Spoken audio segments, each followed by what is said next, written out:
Hello everyone, subtle sound of the soul में आप सबका स्वागत है। मेरा नाम है मृणालिनी। चलिए देखते हैं आज आपके लिए ईश्वर क्या मैसेज देना चाहते हैं। ये जनरल रीडिंग है, इसमें जो मैसेजेस आपको रेजोनेट करता है बस वही लीजिए। ज़रूरी नहीं है कि सारे मैसेजेस आपको रेजोनेट हों, सो ओपन माइंड रखिए। जो आपके लिए नहीं है उसे जाने दीजिए। और मैसेज में कुछ भी आपको अगर रेजोनेट नहीं होता है या फिर आपको समझ में ही नहीं आता है तो भी कोई बात नहीं, आप दूसरा वीडियो देख सकते हैं या फिर आप नए वीडियोज़ का इंतज़ार कर सकते हैं। जेंडर स्पेसिफिक मैसेजेस नहीं हैं, स्पेसिफिक पुरुषों के लिए या महिलाओं के लिए नहीं है। अगर मैं मैस्कुलिन या फेमिनिन जेंडर की बात कर रही हूँ तो वो एनर्जी की बात कर रही हूँ। और टाइमलेस रीडिंग्स है, आपको जब भी रेजोनेट करता है आप क्लेम कर सकते हैं।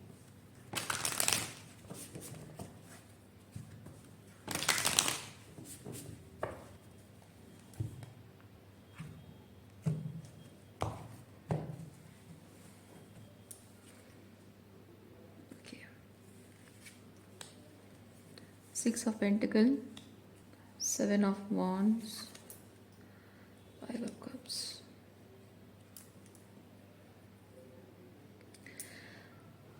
आप कुछ ऐसे लोगों से डील कर रहे थे, पास्ट में कर रहे थे, मैं इसलिए कह रही हूँ क्योंकि यहाँ पे आपकी एक एनर्जी शिफ्ट हुई है। और टेम्परेस मुझे ये चीज़ बताता है कि आपके अंदर बहुत ही संतुलन, बैलेंस, स्टेबिलिटी आ रही है वापस, जो पहले नहीं थी आपके अंदर। ओके। और वो परिस्थितियाँ यानी सिचुएशन ऐसे थी कि पास्ट में आप कुछ लोगों से डील करते थे, जो लोग आपके बड़प्पन का, आपके अच्छे होने का फ़ायदा उठाते थे और आप उन्हें ना नहीं बोल पाते थे। हो सकता है कि आपके अंदर पीपल प्लीजिंग टेंडेंसीज रहे हों, लाइफ में अकेले नहीं रहना चाहते थे, इसलिए उसकी वजह से हो सकता है कि आप लोगों को खोने से डरते हों। फाइव ऑफ कप्स मुझे वो चीज़ बता रहा है, शायद लोगों को खोने से डरते हो, इसीलिए आप आपके अंदर पीपल प्लीजिंग टेंडेंसी डेवलप हुई हो, उसकी वजह से आप ना नहीं बोल पा रहे थे। लेकिन अब वो बदल रही है और वो जो बदलाव आपके अंदर आ रहा है उससे मैं ये चीज़ फील करती हूँ कि जिन लोगों को अब आपको ना कहने की ज़रूरत थी वो लोग इस वक्त डिसअपॉइंटेड हैं कि आप ऐसे कैसे कर सकते हो। देखिए हर्टिंग एनर्जी है, थ्री ऑफ सॉर्ड्स। ओके। अब वो लोग ये चीज़ सोच रहे हैं कि आप ऐसे कैसे कर सकते हो, आप ऐसे बाउंड्रीज कैसे मेंटेन कर सकते हो, आप ना कैसे बोल सकते हो, आप हमें एनर्जी देना, अटेंशन देना बंद कैसे कर सकते हो, आप हमारे लिए खास एफर्ट्स डालते थे, आप हमारे लिए ये करते वो करते, ये सब करना कैसे बंद कर सकते हो आप पहले प्यार के लिए गिड़गिड़ाते थे या फिर अटेंशन पाने के लिए तड़पते थे और इन लोगों को बड़ा मज़ा आता था। अब वो नहीं करते हो, अब क्यों नहीं करते हो? ना तो उनको गुस्सा भी आ रहा है और दुखी भी है इस बात के लिए।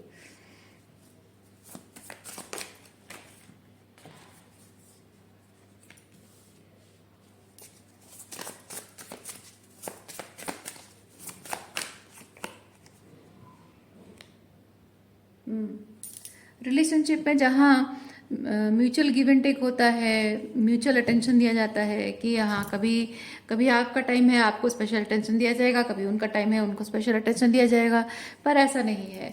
आपके ये जो लोग हैं जिनसे आप डील कर रहे हो, इनका मानना है कि हमेशा सेंटर से स्टेज पे वही रहना चाहिए, हमेशा अटेंशन उन्हीं पर रहना चाहिए और आपकी ज़िंदगी में वो लाइट, वो सन, खास एनर्जी आप वही बने रहना चाहिए, ऐसा उनका मानना है, जो कि उनको नहीं मिल रहा है। उसकी वजह से वो दुखी भी हैं और कहीं ना कहीं आपको शायद ये जता भी रहे हों कि वो आपसे डिसअपॉइंटेड है। आपके अंदर जो चेंज आया है उसकी वजह से वो आपसे डिसअपॉइंटेड है, ये जताने की कोशिश में कुछ हरकतें भी कर रहे हों।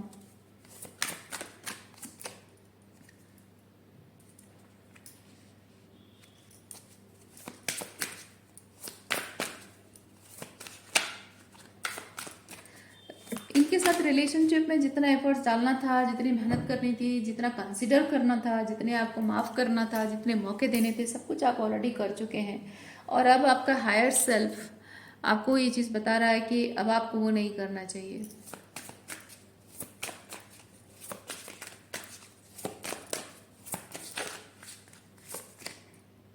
हम्म। इमोशनली बहुत हर्ट हुए हैं, और हो सकता है कि आपके साथ डिसरेस्पेक्टफुल तरीके से बिहेवियर भी किया गया है।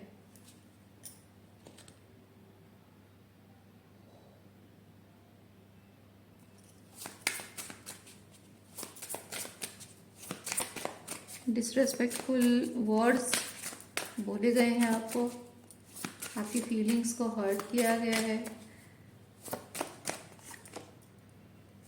हम्म।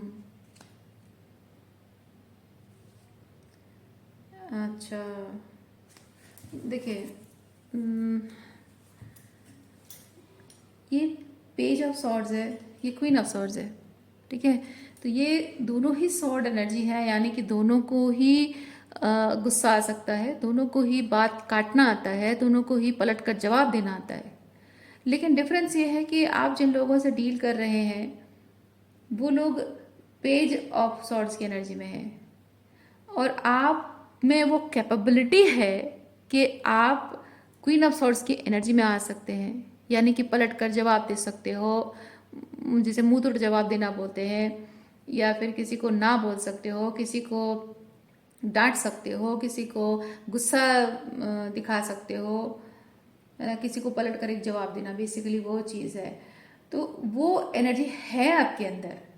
और साथ ही साथ क्या है, इमोशनली कोल्ड भी हो सकते हो, queen of sorts emotionally cold भी हो सकती है, ठीक है। लेकिन प्रॉब्लम यह है कि आप जिन लोगों से डील कर रहे हो इनके लिए आप इतना अपने आप को ओवर एक्सटेंड करते रहे हैं कि ये लोग इमेजिन भी नहीं कर सकते हैं, इनके ध्यान में कभी आता भी नहीं है कि आप कभी क्वीन ऑफ सॉर्ट्स बन भी सकते हो। आप कभी उनको ना बोलोगे, मतलब उनको बेसिकली चीज़ लगता है ना, ये मुझे कभी ना बोल ही नहीं सकती है, ये मुझे पलट कर जवाब देगा, सवाल ही नहीं उठता है, ये मेरी बात को काटेंगे, सवाल ही नहीं उठता है ना।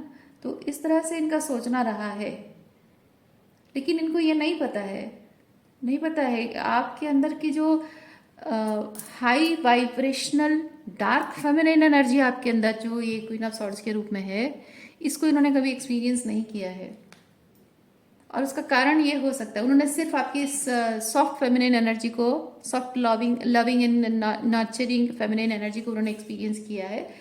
और उसका कारण ये हो सकता है सिंपली कि ये आपके फैमिली मेम्बर्स हैं, आपके अपने हैं, आप इनसे प्यार करते हो, और इसीलिए आप अपना सॉफ्ट फेमिनिन साइड जो है आप शो करते हो, और ये डार्क फेमिनिन साइड जो है शो करना चाहते नहीं हो। ऐसा नहीं कि आप कर नहीं सकते, लेकिन जब हम रिश्ते में हैं, किन लोगों के साथ प्यार है, रिश्ता है, वहां पे नहीं करते हम ये एनर्जी, है ना। ये डार्क फेमिनिन एनर्जी हम अपने दुश्मनों से डील करने के लिए करते हैं, अपने एम्प्लॉयज़ को डिसिप्लिन में रखने के लिए करते हैं, अपने कभी कभी बच्चों को डिसिप्लिन में रखने के लिए कहा जाता है, किया जाता है। बेसिकली जो बदतमीजी करते हैं, टॉक्सिक बिहेव करते हैं, डिसरेस्पेक्टफुल बिहेव करते हैं, उनके लिए किया जाता है। लेकिन जहाँ बात प्यार से हो पाए, संभल पाए, तो क्यों ना प्यार से ही कहा जाए। या फिर हो सकता है आप ऐसे इंसान हो जो कि भले ही लोग आपके साथ थोड़ा थोड़ा बहुत बुरा व्यवहार कर रहे हो, स्पेसिफिकली वो मदरली एनर्जी में यहाँ क्वीन ऑफ कप्स के साथ फील कर रही हूँ। मुझे पता नहीं, मुझे यहाँ पे मदर डॉटर एनर्जी फील हो रहा है, मदर चाइल्ड एनर्जी फील हो रहा है। तो आई डोंट नो ये कितने लोगों के साथ एनर्जी रेजोनेट करता है। फादर मतलब पेरेंट चाइल्ड हो सकता है, या फिर मदर डॉटर हो सकता है, मदर मदर सन जो भी है, पेरेंट चाइल्ड बेसिकली हो सकता है। या फिर रोमांटिक रिलेशनशिप अगर है तो आपका ये जो व्यक्ति है ये पेज की एनर्जी में हो सकता है और आप क्वीन की एनर्जी में हो सकते हैं।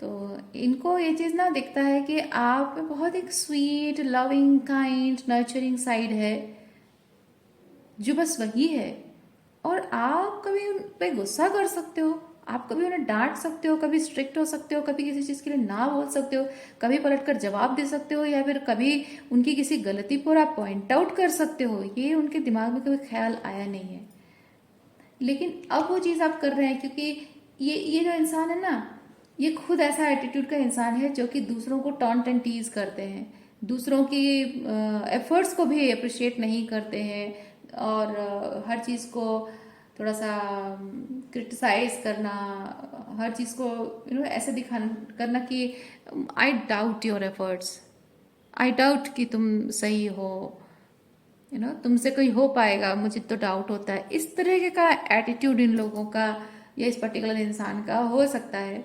और उस चीज़ को फिर भी रिश्ते की खातिर आप शायद सहते रहे हो। तो इसको ये चीज़ लगता था कि ये देखिए, पेज की एनर्जी जो है, ये अपने आप को क्वीन ऑफ सॉर्ड समझते हैं। ठीक है, ये जो पर्सन है, ये एक्चुअली में पेज ऑफ सॉर्ड्स की एनर्जी में है। और अपने आप को वो जिस भी लेवल पे है वो समझते हैं कि ये क्वीन ऑफ सॉर्ड्स एनर्जी है। लेकिन एक्चुअली में क्वीन ऑफ सॉर्ड्स एनर्जी क्या है इनको पता ही नहीं, आइडिया ही नहीं है। तो आप अभी क्वीन ऑफ सॉर्ड्स की एनर्जी में आने के लिए मजबूर हुए हैं इनके बिहेवियर की वजह से, इनकी डिसरेस्पेक्टफुल बिहेवियर की वजह से आप क्वीन ऑफ सॉर्ड्स की एनर्जी में आने के लिए मजबूर हुए हैं। तो ये जो क्वीन ऑफ सॉर्ड्स की एनर्जी में आप आए हो ना, अब इस इंसान को ये समझ में आ रहा है, भाई हम तो समझते थे कि हम जमे हुए खिलाड़ी हैं, पर यहाँ तो कुछ और ही सीन है भाई।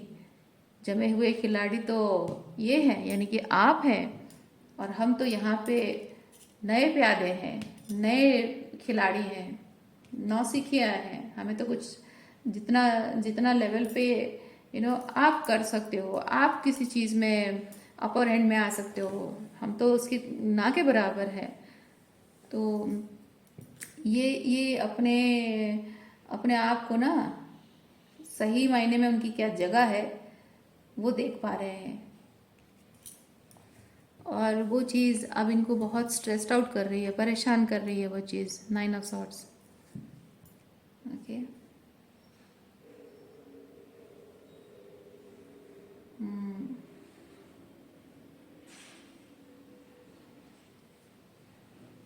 ओके।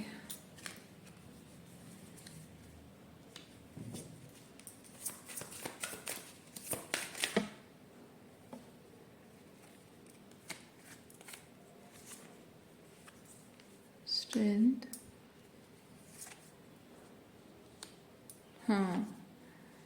आपका ये जो पर्सन है, ये जो तरीका अपना रहा था आपको कंट्रोल करने का, डोमिनेट करने का, आपको ये बेसिकली आपको कंट्रोल करने का किसी भी तरह से, जो जो टेक्टिक्स वो अपना रहा था ये पर्सन, अब इसको समझ में आ रहा है कि जो पावर वो आपके ऊपर होल्ड करते हैं, उनको लगता था, अब उनको समझ में आ रहा है कि आपके ऊपर कभी मेरी पावर होल्ड करती ही नहीं थी, कभी करती ही नहीं थी। ये तो आपका डिसीजन था कि आप मेरे साथ में सरेंडर कर दोगे प्यार में। लेकिन आपकी जिंदगी, आपकी भावनाएं, आपके डिसीजंस, आपके एक्शंस मेरे कंट्रोल में कभी थे ही नहीं, और मैं हमेशा सोचता था कि कंट्रोल में है, ऐसा इनका सोचना है।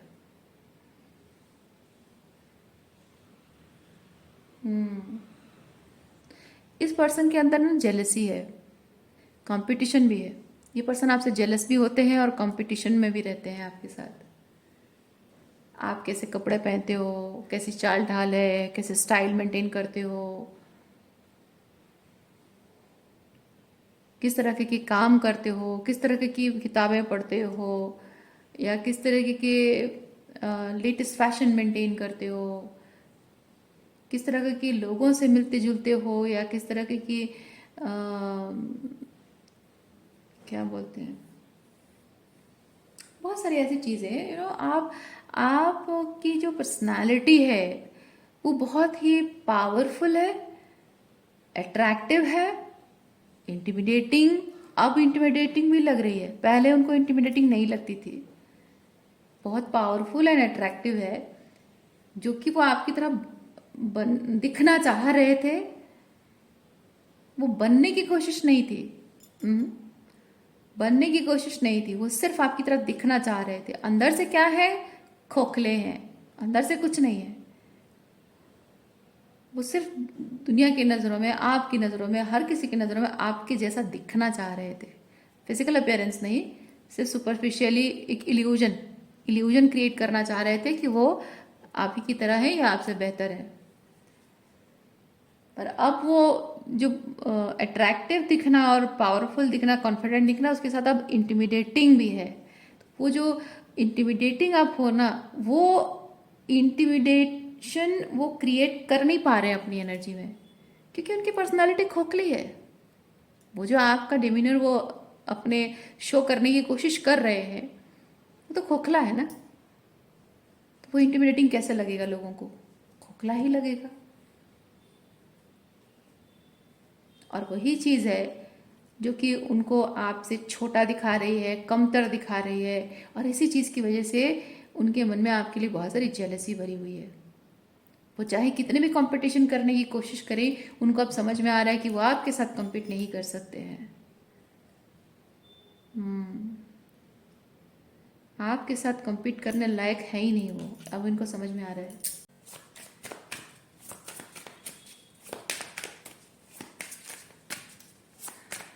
और क्या जानने की ज़रूरत है मेरे व्यूअर्स को?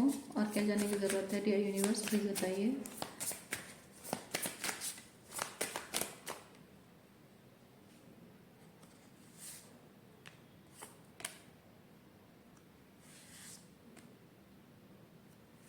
ओके,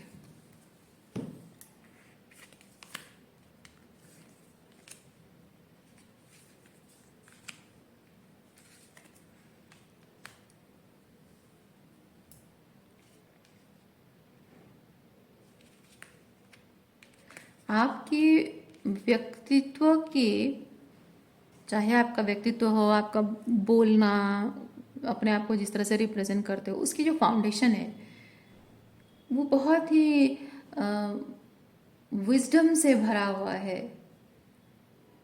और ये पर्सन ये एक्चुअली क्या करते हैं, वो किताबें पढ़ते हैं या फिर कहीं से कोई थोड़ा सा मोटिवेशनल वर्ड्स सुन लेते हैं, या आपसे शायद मोटिवेशनल वर्ड्स सुनते हैं, और वो वैसा दिखने की कोशिश करते हैं, एक अच्छा इम्प्रेशन जमाने के लिए कि आप जैसे स्पिरिचुअल पर्सन है, आपकी जैसा मैं भी स्पिरिचुअल पर्सन हूँ, तो हम बराबर के हैं, हम टक्कर के हैं, ये दिखाने की कोशिश करते हैं।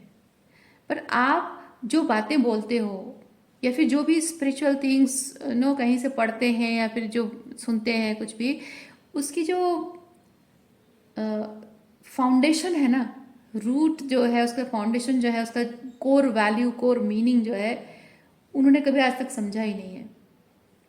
आज तक हो सकता है कि आप समझते रहे हो, फॉर सम ऑफ यू आप शायद समझते रहे हो कि ये पर्सन एक्चुअली में बहुत स्पिरिचुअल है। नहीं, ये स्टार्टिंग से कभी स्पिरिचुअल था ही नहीं।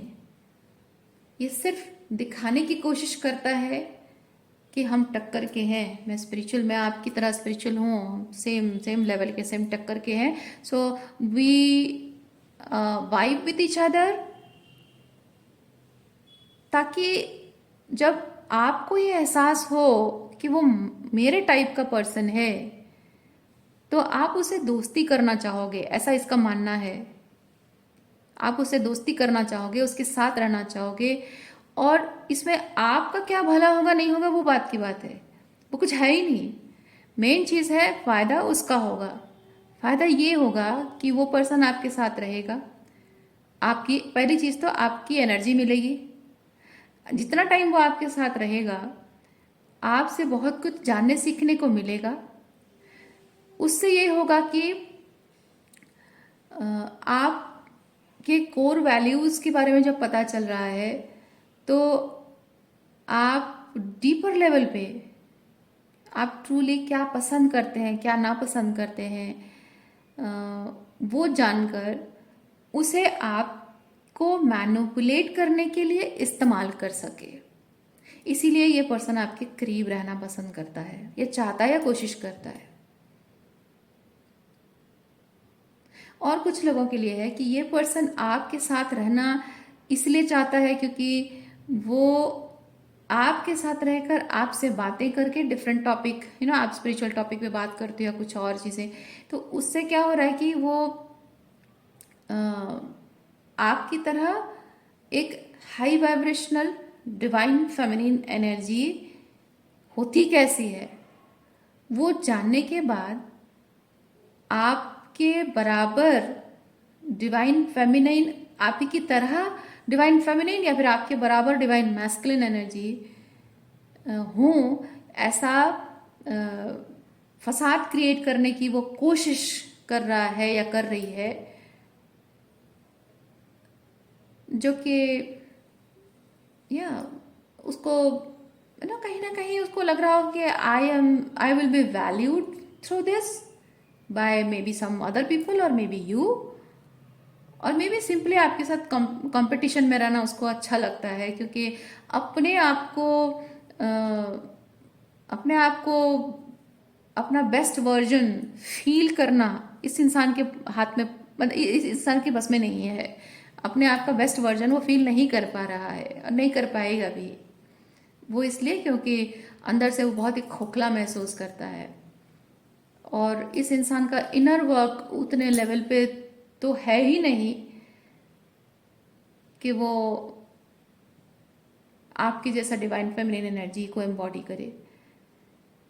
क्योंकि डिवाइन फेमिनिन या डिवाइन मैस्कुलिन एनर्जी को एम्बॉडी करने का मतलब पहला चीज़ है कॉपी करना नहीं होता है, ऑथेंटिक रहना होता है, और वो ऑथेंटिक रह नहीं पा रहा है।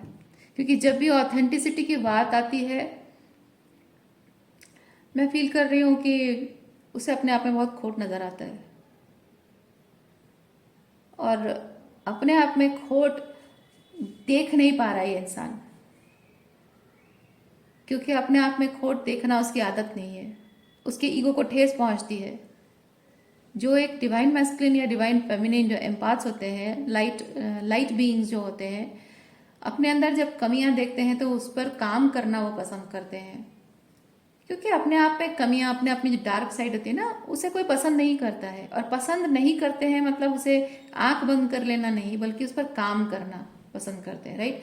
लेकिन ये पर्सन ऐसा नहीं है। ये पर्सन है कि जब आपकी लाइट जो एनर्जी है वो अपने आप में जब नहीं देख पाता है, उसे अपने अंदर डार्कनेस नजर आती है, शेडो साइड नजर आती है, टॉक्सिसिटी नजर आती है, उसे अपने आप में बहुत कमियां नजर आती है, तो वो अपने आप को लेकर अच्छा फील नहीं कर पाता है। और वो जो अच्छा नहीं फील करने वाली एनर्जी है ना, वो उसे बहुत ही हेट महसूस कराता है, अपने आप को लेकर हेट्रेट महसूस होता है। और वो जो हेट्रेट महसूस होता है वो उसे सरवाइव करने नहीं देती है, बट वो इन्हीं हाउ सरवाइव करना चाहता है। तो ये पर्सन कोशिश करता है कि अच्छा दिखने की, दूसरों से वैलिडेशन पाने के, specifically maybe this person is wanting validation from you, maybe, और maybe from other people. पर एक्चुअली लोग इसको पसंद नहीं करते हैं। ये जो व्यक्ति है ना, इसको कोई पसंद नहीं करता है। हो सकता है आपके सामने ये झूठ भी बोलता हो कि सब मुझे बहुत पसंद करते हैं, मैं सबकी फेवरेट हूँ या सबका फेवरेट हूँ, लोगों की मदद करता हूँ, लोग मुझसे मदद लेने आते हैं, ये सब झूठी बातें हैं। ये सिर्फ आपको दिखाने के लिए है कि देखो मैं कितनी अच्छी हूँ या कितना अच्छा हूँ। ये सिर्फ आपको दिखाने के लिए, क्योंकि आपसे वैलिडेशन मिल जाएगा, कहीं और से शायद नहीं मिल रहा है तो आपसे मिल जाएगा, क्योंकि आपके साथ कंपटीशन है ना, आपके ऊपर आपके साथ जेलसी है। तो आपको ये चीज जताया जाए तो इसको ऐसा लगता है कि आपको लो फील कराया जाएगा उससे, और वो उसे अच्छा फील करेगा। देखिए, मैं हमेशा ये चीज़ कहती हूँ, इंसान अंदर से जैसा होता है ना, दूसरों को वैसा समझता है। तो ये इंसान अंदर से जो दूसरों के अच्छी क्वालिटीज़ को देखकर जो अंदर से जलता है, तो इसको ऐसा ही लगता है कि आपको अगर ये दिखाया जाए कि वो कितना अच्छा है, कितना महान है, कितना ग्रेट है, तो आप अंदर से जलोगे। और अंदर से जलोगे यानी कि आप नीचे महसूस करोगे और वो ऊपर, ऑटोमेटिक ऊपर हो जाएगा। तो इसका इंटेंशन ऐसा है। लेकिन इसको ये चीज़ पता ही नहीं है कि वो जो भी कह रहा है या कह रही है, कर रहा है या कर रही है, जो भी है, इस बात से आपको रत्ती भर भी फर्क नहीं पड़ता है। वो क्या है आप ऑलरेडी उसे देख चुके हो, स्कैन कर चुके हो, जान चुके हो, और आपको पता है कि उसके कोर वैल्यूज कुछ है ही नहीं। Still for some reason for some of you relationship में हो तो रिलेशनशिप मेंटेन कर रहे हो because for the sake of relationship, you know, कोई भी आपका रिश्ता हो, हस्बैंड वाइफ का हो या फिर पेरेंट चाइल्ड का रिलेशनशिप हो या फ्रेंडशिप हो, वो आप निभा रहे हो। या फिर अगर रिलेशनशिप में नहीं भी हो तो for the sake of formality, क्यों बेकार में उसके मुंह लगना या फिर क्यों बेकार में अनप्लेजेंट सिचुएशन क्रिएट करना, चुप ही रहना अच्छा है। तो ये चीज़ हो सकता है।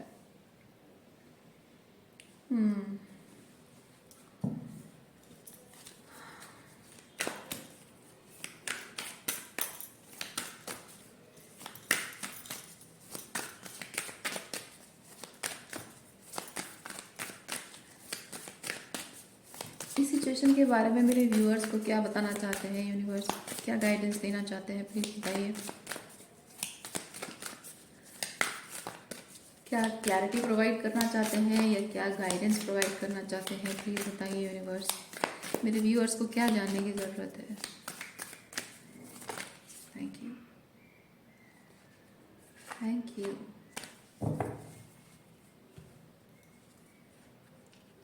करेज, स्टिलनेस, ब्लेसिंग्स। ओके, अरे बाप रे, बहुत सारे कार्ड्स, मैं इतने सारे नहीं लूँगी, सिर्फ 2 कार्ड्स हम लेंगे।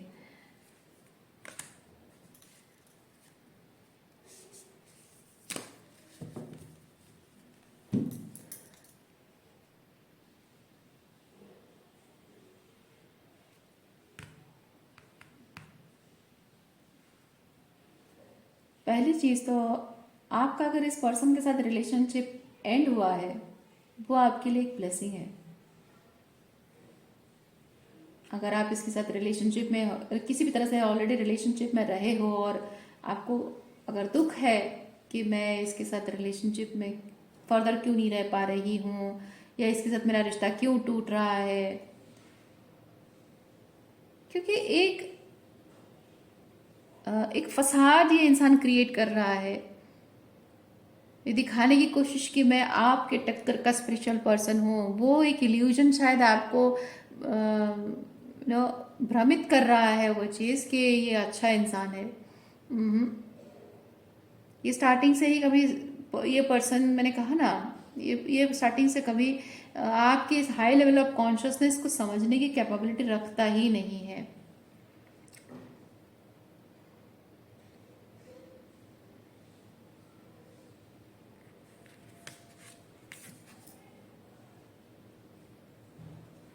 आपको यहाँ पे बताया जा रहा है कि आप इस पर्सन के एनर्जी को अपने आप पर किसी तरह से प्रभाव डालने मत दीजिए। ये इंसान क्या बोलता है, क्या करता है, क्या चाहता है, उससे आपको कोई प्रभाव नहीं पड़ना चाहिए। आप सिंपली इस चीज़ पर फोकस करें कि आपका लाइफ पर्पस क्या है, आपको लाइफ में आगे क्या करना है, अपनी ज़िंदगी, अपनी लाइफ पर्पस, अपनी खुशी, इस पर ध्यान दीजिए।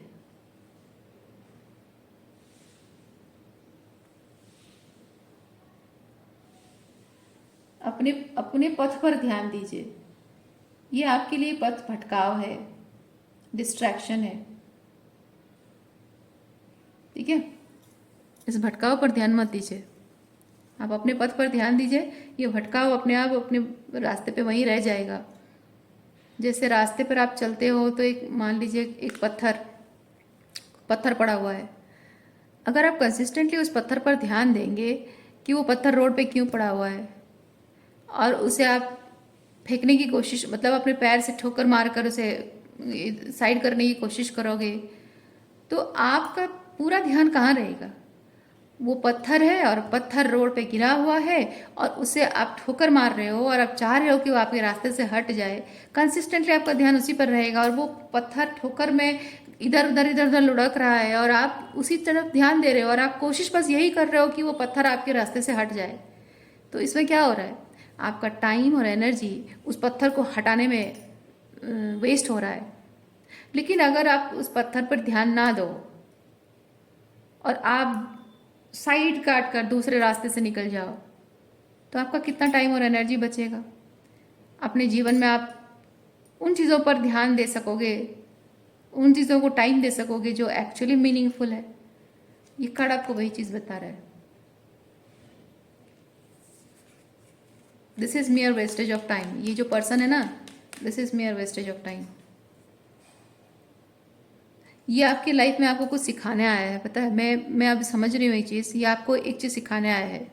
आपके लाइफ में बहुत सारे टाइम और एनर्जी वेस्ट करने वाले डिस्ट्रैक्शंस हैं, और शायद उन डिस्ट्रैक्शंस की वजह से आप अपने लाइफ में सही चीज़ पर, गोल पर ध्यान नहीं दे पा रहे हो।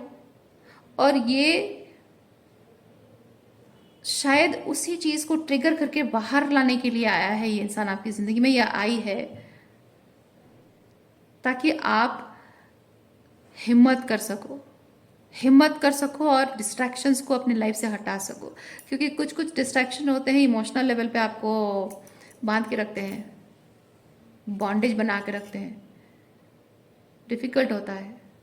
बहुत सारे ऐसे डिस्ट्रैक्शंस होते हैं जो नेग्लिजिबल होते हैं, और कुछ कुछ बहुत डिफ़िकल्ट होते हैं।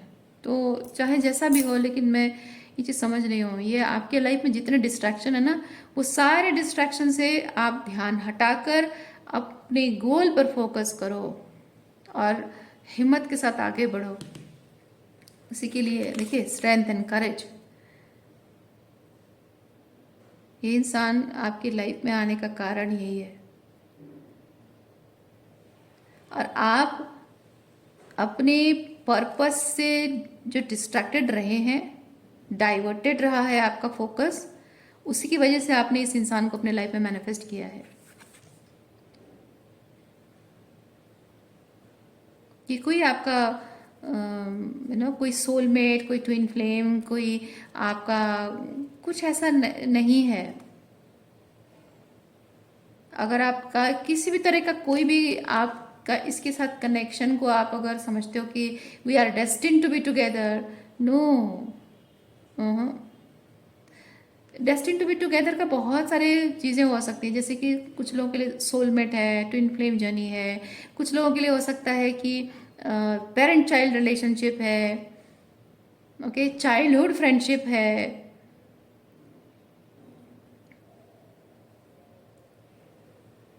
कुछ लोगों के लिए कोई मैरिज कॉन्ट्रैक्ट, मैरिज, क्योंकि ये कॉन्ट्रैक्ट को रिप्रेजेंट करता है, जस्टिस। तो हो सकता है मैरिज रिलेशनशिप हो सकता है। हायरोफेंट भी है यहाँ पे।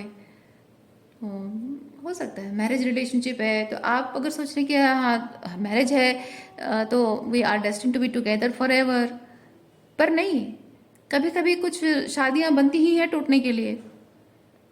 होता है, लाइफ की प्रैक्टिकल रियलिटी है। कुछ कुछ लोगों के लाइफ में होता है ऐसा, शादियां बनती है टूटने के लिए, क्योंकि उन शादियों में आपको रियलाइज होता है कि आप क्या डिजर्व नहीं करते हो।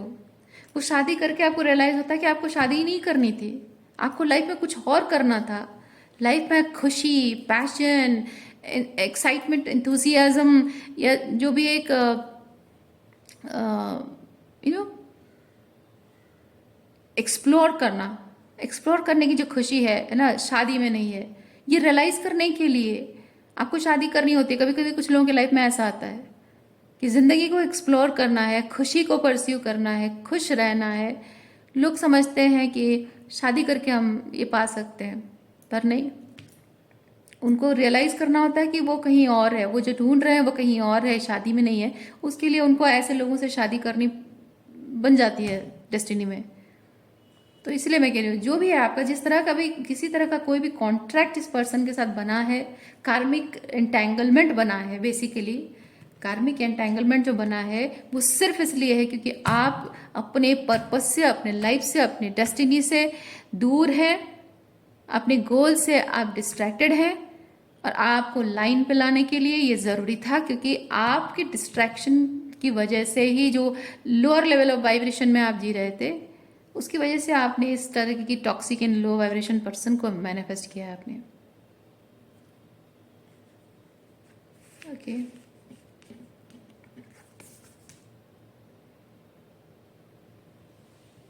लहरें जब जोर जोर से टकराती हैं पत्थरों से, तो पत्थरों का एक शेप बनता है, राइट। बहुत खूबसूरत शेप भी बन जाता है, कुछ अलग, अजीब व गरीब, अनोखा, कभी सुंदर, कभी कुछ और डिफरेंट शेप बनता है। और वो इतना सुंदर नेचुरल तरीके से बनता है कि वो सुंदर दिखता भी है, यानी कि it is meant to be like that. और वो होने के लिए वो लहर है, उसे टकराना ज़रूरी है। ये वो लहर है जो आपसे टकरा रही है। That's okay. सो आज के लिए इतना ही है। उम्मीद करती हूँ इस रीडिंग से आपको कुछ क्लैरिटी मिली हो। मैं आपको नेक्स्ट रीडिंग में मिलती हूँ। अपना ख्याल रखिए। बाय।